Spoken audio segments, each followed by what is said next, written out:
Hello everybody and welcome. In this video I'm going to show you how to check for software updates for your speaker QCY SP7.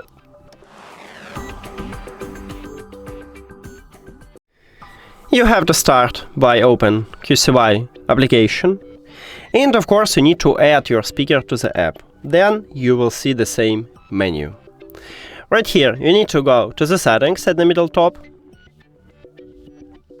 And right here we have firmware update. Firmware version is the same as software. So tap at this line and check for updates, and it said that I have the latest software version. If you haven't, right in this menu you can update it. So you will see a button at the bottom and just click at this button. That's it. Thank you for watching this video. If you found it helpful, please consider subscribing to the channel and leave the like on the video. See you later!